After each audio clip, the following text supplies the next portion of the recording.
Everyone experiences their first night, and it's up to each person to decide which night they consider as their first. My first night with her.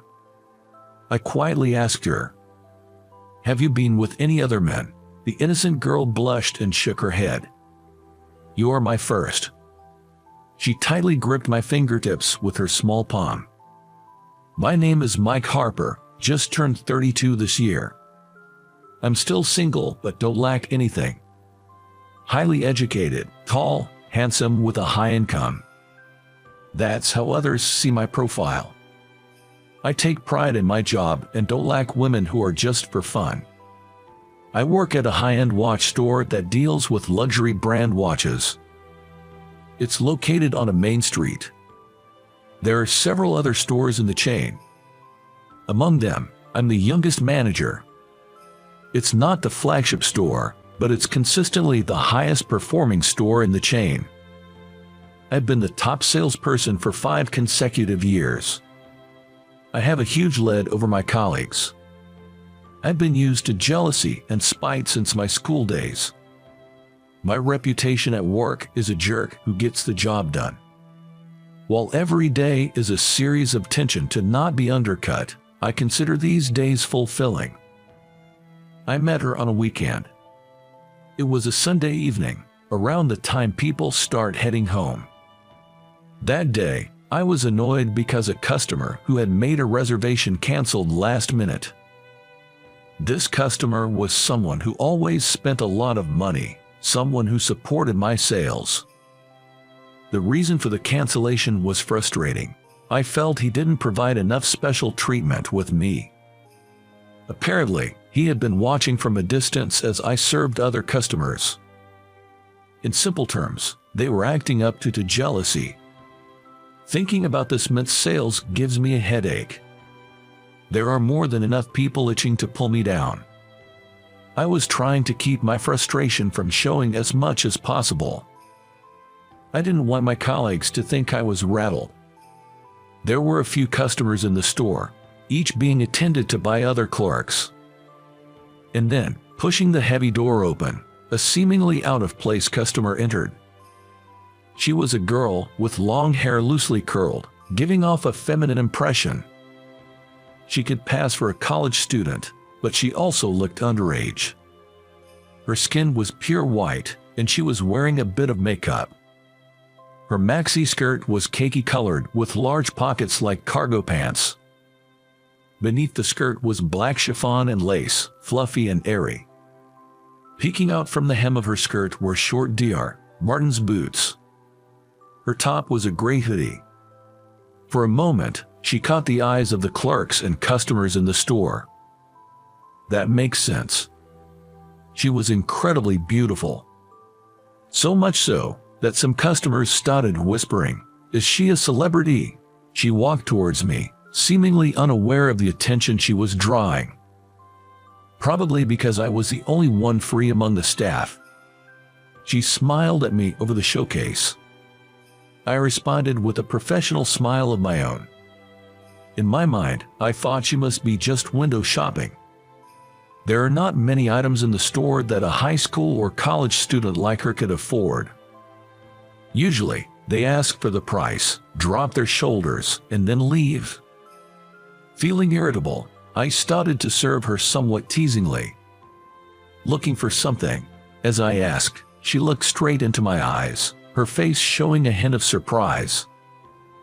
Then she replied in a small voice, "I'm looking for a gift for my father," with a slightly oppressed smile. It seems his birthday is coming up and she wants to give him a watch. I didn't think there was a watch she could afford with the money she would have, but I thought it would be a good way to kill time until the closing time. "What kind of watch are you looking for?" I don't really know much about watches. My father is turning 60 this year. Do you have any recommendations?" she asked timidly. Her small voice sounded like that of a little squirrel. "Your father would be happy with any watch, if you're the one to choose," I said. At my words, she gave a small nod as if being pushed from behind. She began to look carefully at the watches in the showcase as she slowly walked around.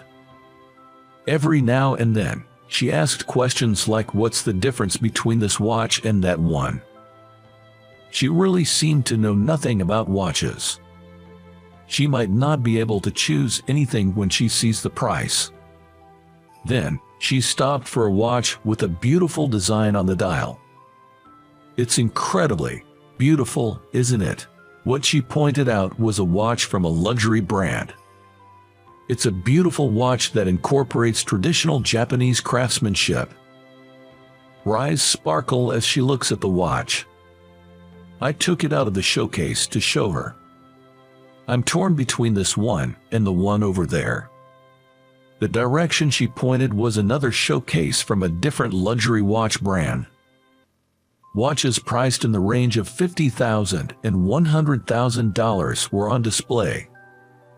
Certainly not a price range she could afford. I was slightly irritated, thinking she was just a window shopper after all. "All of these watches are quite expensive," I told her, implying that she probably couldn't afford any of them. She didn't seem to notice my snide remark, and she innocently smiled back at me. "Which one do you prefer, buddy?" Being suddenly called buddy, I was taken aback. I'd never been referred to as buddy before, as no one seemed to feel that close to me. She stared at me intently, noticing that I was unable to hide my surprise. "Oh, I prefer the watch with the exquisite craftsmanship." Even though I was planning to recommend the more expensive one, I ended up honestly suggesting the one I liked. Despite being cheaper than the other one, this watch was also priced at $11,000. But when she heard my response, she seemed satisfied and nodded.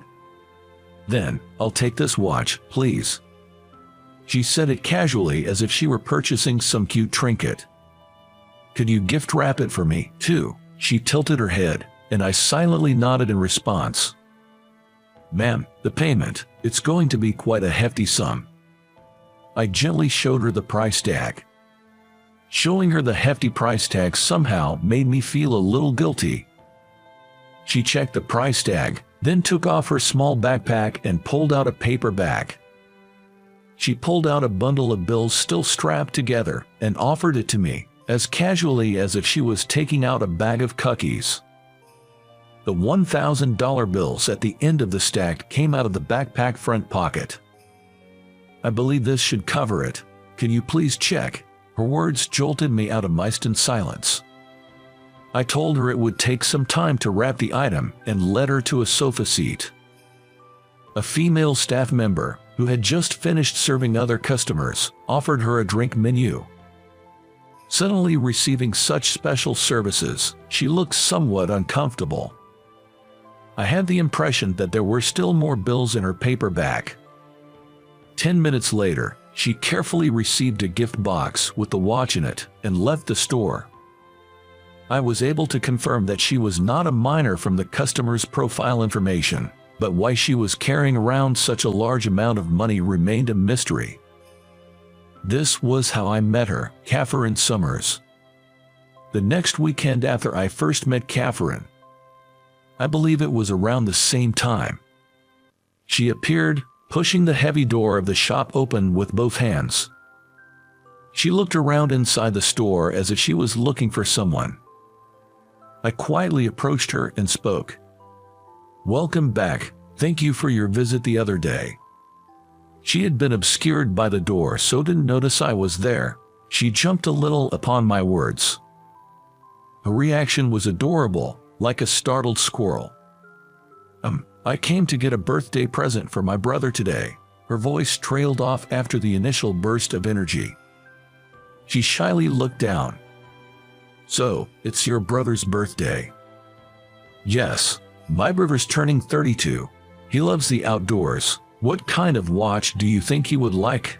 In response to my comment, she lifts her head and tells me earnestly. I didn't tease her at all today. I introduced a few items to her. She listened intently to my explanation, carefully considering the watches. "I'll take this one," she said, smiling contentedly. I was impressed by her taste. Despite claiming not to know much about watches, she was able to find the best one. This watch is also quite expensive. The watch was a high-end piece, costing nearly $29,000.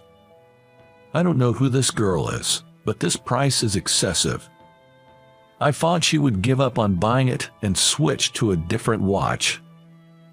However, she took out a paper bag from the small backpack she was carrying just like the last time, and handed me a bundle of bills, still bound. She held out the bundle so casually, I almost didn't recognize what it was. I took the bills on a velvet-lined tray and checked to make sure they weren't counterfeit as I counted. Of course, they were all real and crisp. She was sitting in comfortably on the sofa, just like the last time. Who on earth is she? And surprisingly, she appeared at the store at the same time the next weekend. This is insane. This time, she said it was a birthday present for her mom. It doesn't seem true at all. Where is she getting the money to buy expensive watches every week? I can't help but worry if the money is from a dangerous source. Have you considered getting something other than a watch for your mother's birthday? I suggested gently, trying not to offend her. I thought her parents might be worried if she spends so much money every week. At my suggestion, she looked a bit sad. With a deflated voice, she asked, "So you figured out the birthday was a lie?" She hung her head in seeming shame. It almost felt like I was bullying her.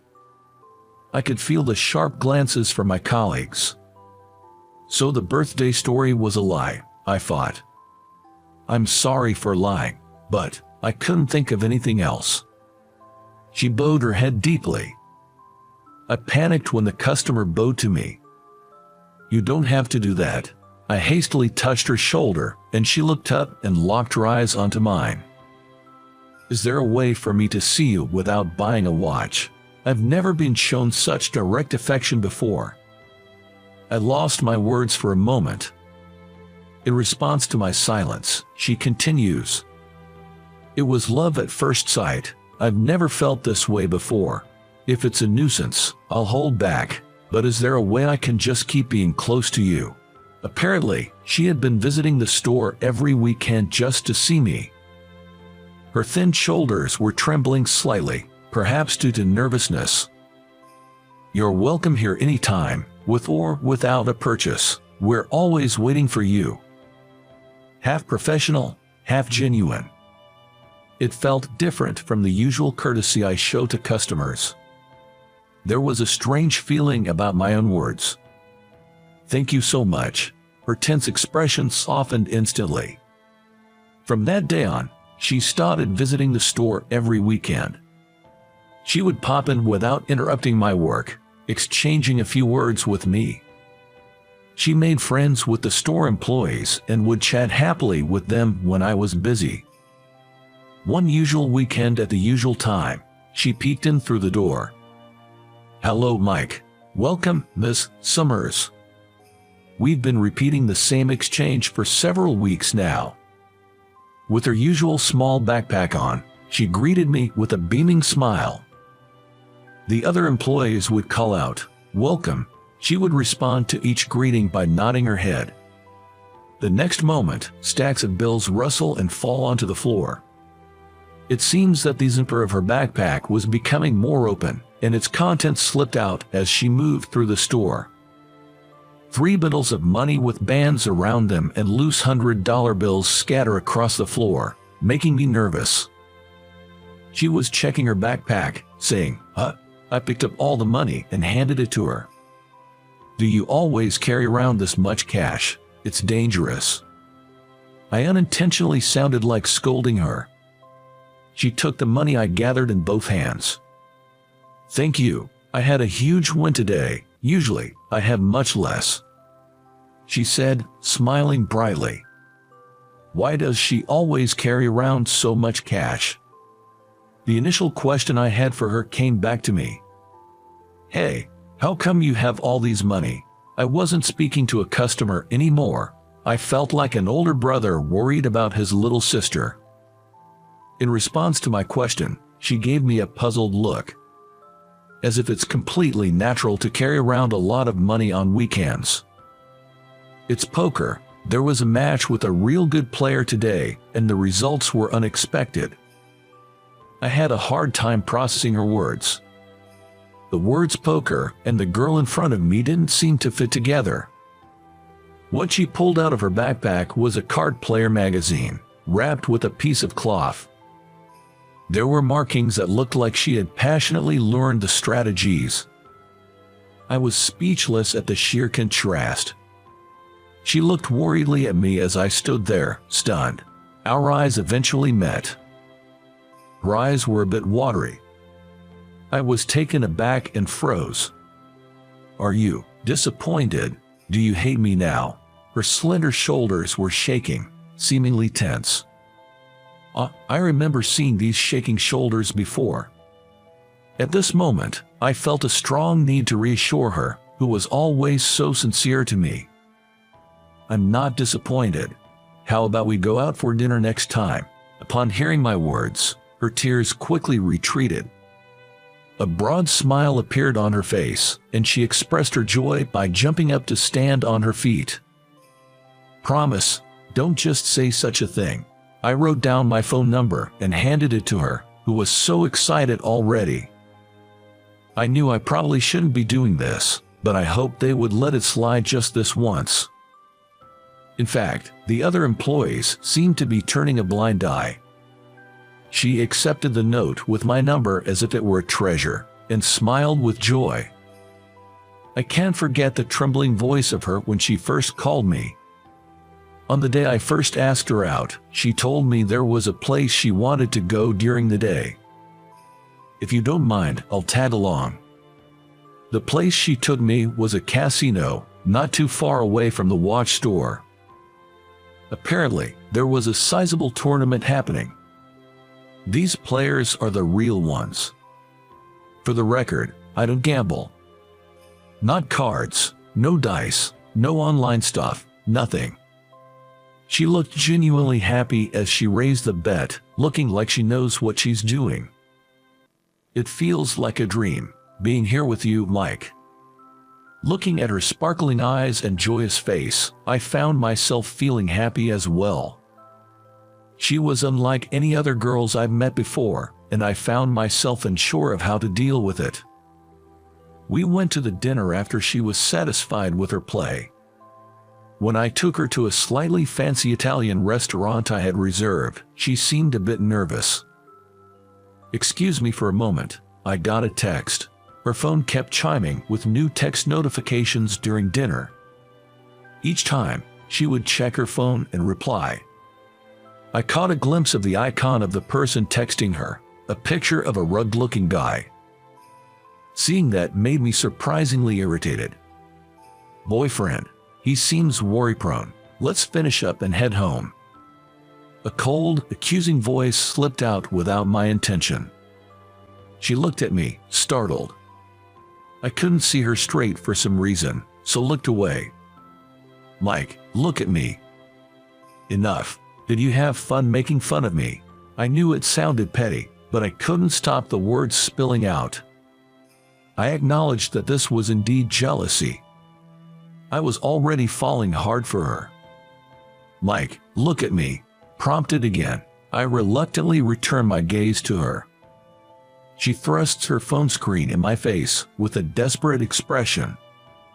"It's my brother. My brother is the worrywart." Displayed beneath the icon of the man was the word brother.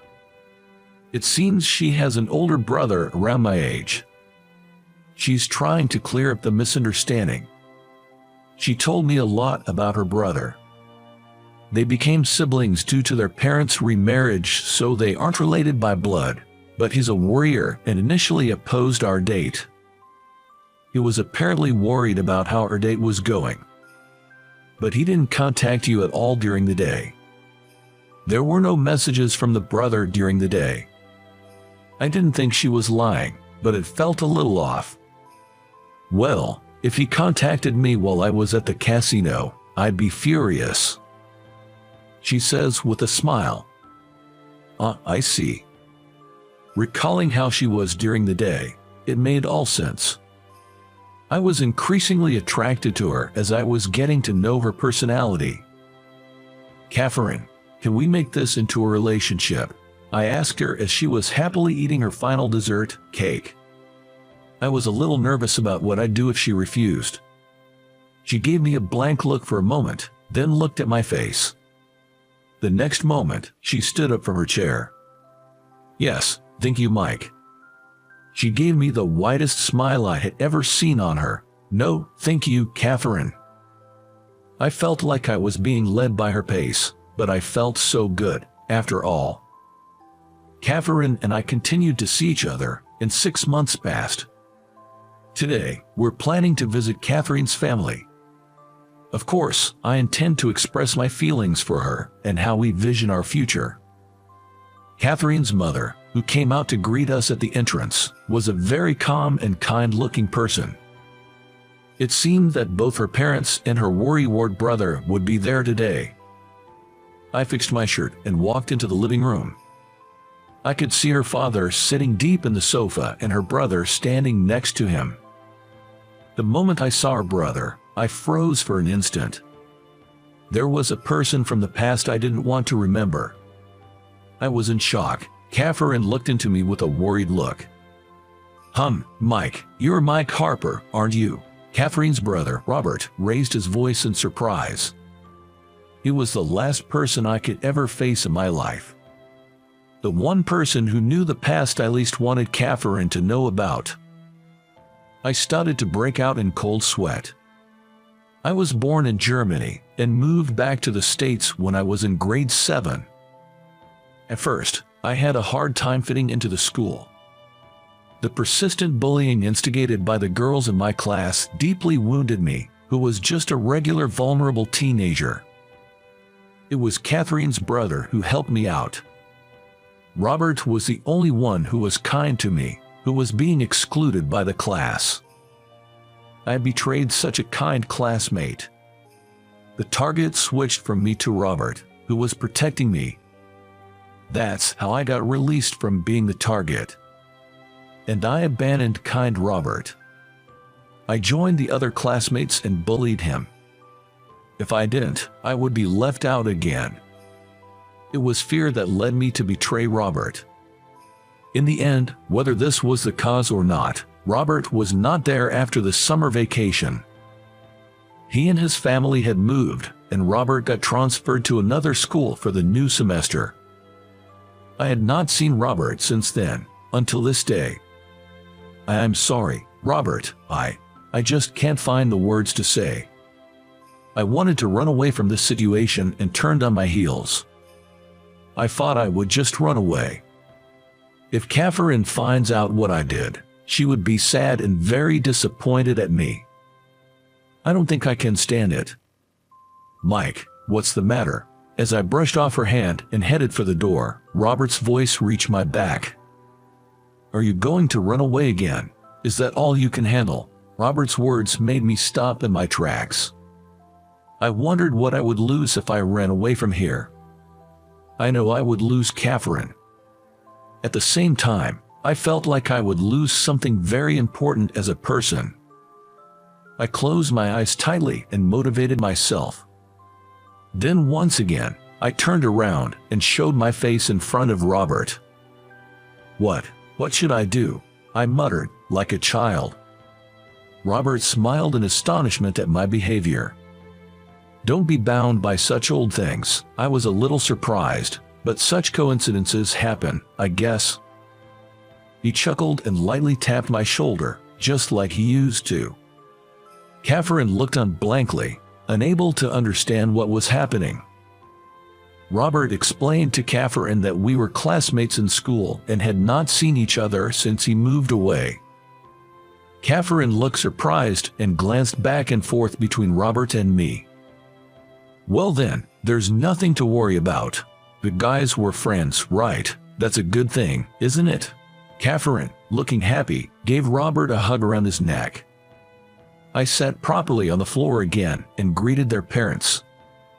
I recognize that greeting to you all might be delayed, but I am Catherine's boyfriend, and we're in a serious relationship. I hope that we can get along and that she and I can continue to nurture our bond. Catherine's father gently touched my shoulder as I bowed my head to the floor in greeting. Lift your head. It's been a while, hasn't it? I'm glad to see you're well. When we were in grade 7, I had been treated to dinner at Robert's house a few times. Robert's dad must have remembered me from that time. I was worried about who Catherine would bring, but if it's you, I'm fine. But I abandoned Robert, I unintentionally said to her father, who was smiling at me gently. Does he hold no grudges against me for abandoning his son? You know your own weaknesses and faults. That's what makes a person grow kinder with time. Hearing those words, I felt tears welling up in my eyes. The kind and open minds that Robert and Catherine have must be the result of the heritage from this man. I thought, I wanted to become someone like him who can forgive mistakes by others. Robert had told me that the move during summer break wasn't due to anything that happened at school. Apparently, his biological mother's health had worsened and she was to be transferred to a different hospital. Knowing she wouldn't recover, the family had moved to be with her until the end. I decided to make a prayer in front of her picture in the living room. As I was silently praying, Robert chuckled next to me. I guess Mom arranged this. Catherine is still in college, so we plan to start preparing for the wedding as soon as she graduates. Excuse me, a year has passed since Catherine and I started dating. This is my first time stepping into her apartment. She wanted to experience living alone for her final year of college, so Catherine rented an apartment. Our relationship has been going pretty well, but we're under the watchful eye of Robert. I was convinced that our relationship was not progressing because of him. I opened the door and stepped into a room. The room was an absolute spectacle. Posters of Casino and the archive of Card Player magazines decorated the space, and I could spot so many notebooks and memos with her handwriting on it, traces of her studies for the advanced strategies. Has any other man been in here? I whispered to her in a deliberately hushed voice. She blushed and giggled shyly. Shaking her head, she smiled and said, "You're the first." Her small palm squeezed my fingertips tightly. Oh, wait, you're not the first. Robert came over to eat yesterday. Catherine exclaimed as she had suddenly remembered it. No, I'd rather you not count that. I looked around worriedly, wondering if Robert had installed surveillance cameras. Seeing my reaction, Catherine laughed. After a good laugh, she shared a little secret with me. You know, when I first met you, I bet that you would fall for me. I was confident in my gambling skills. From now on, whenever I get lost in my life, she would be my guide, Catherine confidently proclaimed. As long as she is by my side, I'll never be lost in life. Since I started dating her, my reputation at work has changed. It seems I've finally graduated from competent but a jerk. How did you find it? Subscribing to the channel really motivates us to create more content. See you in the next video.